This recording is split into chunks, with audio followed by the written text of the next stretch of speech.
Hey guys, my name is Bridget and today I'm going to be talking about the books I read during the month of July. Most of them are from my Booktubeathon video, so if you want more details on them, I'll link you to that video in the description. I can go through them quickly. I didn't read much else other than that because I don't know what happened. I had a whole TBR for the month and I didn't really read much. So that was sort of disappointing. I read a lot during the Booktubeathon. The other books, they didn't really happen. So next month, August, my TBR will be up tomorrow, so you can see what I'm reading then. We're not there yet. Wrap up for July. Let's go through the Booktubeathon books first and then I will show you the other books. I'm not really going to give summaries for the Booktubeathon books. If you want a summary, just go watch that other video. Ryan Higa's How to Write Good. I really like this book and definitely recommend it if you like Ryan Higa's humor. Probably like a 3 or 4 star book for me. Words in Deep Blue by Kath Crowley. This was probably like a 4-star book for me. I really enjoyed it, just wasn't one of my favorites. The Glass Bear by Lauren DiStefano.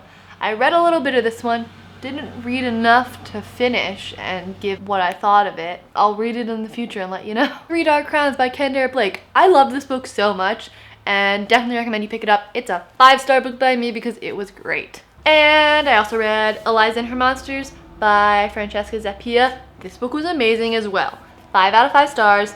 Loved it, loved it, loved it. Recommend it. Pick it up. Also read Life is Like a Musical by Tim Federle, and this was really cute. I really liked it. I thought it was pretty good with the life advice. I definitely would take some of it and try to implement it in my life. I'd probably give it like a 3.5 stars. I thought it was good. It's not one of my faves, as I said before. And I also picked up The Astonishing X-Men by Joss Whedon and John Cassaday. I enjoyed this book a lot. I'd probably give it a 3.5 stars as well, like a solid 3.5.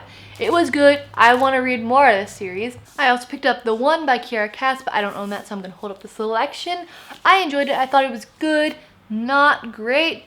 Maybe like a 2.5 to 3 stars, probably a low 3-star book. It was good. I liked the ending. I mean, you sort of saw it coming, really obviously, but it was good. Maybe I'll continue in the future. Who knows? I don't know. I also picked up The Dream Thieves, which is the second book in the Raven cycle. So good. Oh my god. Oh my god. 5 stars. This book, I'm now back into the series and I need to complete it. Need to go pick up those other books. I know a lot of people have talked about it on Booktube. It's really good, that's why. Maggie Stiefvater's writing is just fantastic. I don't know anyone else who has writing like it. I also read The Young Elites by Marie Lu. This book was also really good. It was a lot of fun to read. I thought it was a good introduction to the series. I would probably give it a solid 4 stars. It was good. I enjoyed it a lot. I definitely want to pick up the rest of the series. Another book I started during this month was Because You Love to Hate Me by a bunch of authors and a bunch of booktubers. It's a lot of fun. I'm really enjoying the different stories that are in it and the different takes on villainy. Since I haven't completed it, I can't really give it a rating, so see that next month. Another book I read this month was One of Us is Lying by Karen M. McManus.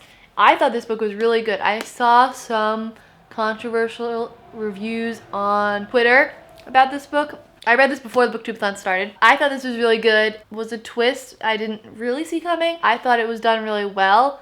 I didn't think it was done in a bad way. A lot of people were saying that the twist was like done in a bad way. I thought it was really good. Not saying your opinion isn't valid. I can see where you're coming from. That some of it was like, did you really need to do that? But I felt like some of it was realistic for the sake of the plot to happen, and you could see some of it happening in this sense of a high school, how the gossip spreads and everything, because it's about how one kid dies in detention and you're like, oh my god, what happened? And you're trying to figure that out the whole time, like who did it, who killed him? And there's twists and turns because everyone has their secrets to keep. I'd probably give it a 3.5 to 4 stars, somewhere in that range, maybe like a 3.75. Another book I read this month was one that I'm not really sure where it is, and that is The Gentleman's Guide to Vice and Virtue. It was amazing. It was so good. I love all the relationships in this book. It was solid. Pick it up. I've seen a lot of people talking about it. I've seen a lot of people who like it, and I agree. It's so good. It's a 5-star book. And I didn't really know if I would like it just because it's set in like that olden time period. I forget, like 18th century. I like books set in that time period, but it had a different vibe to it going in because it's about this young boy. Like, he's in his teens growing up. He is sort of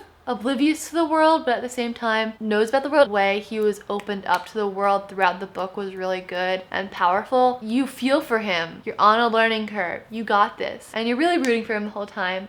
I loved it a lot. I definitely recommend that book. So those were all the books I read this month. Didn't read that much, as I told you. 2 books outside the Booktubeathon. I was hoping for more, but that's what we got next month for. So I will see you all in my next video, which will be up tomorrow. So I'll see you guys then. Okay, bye.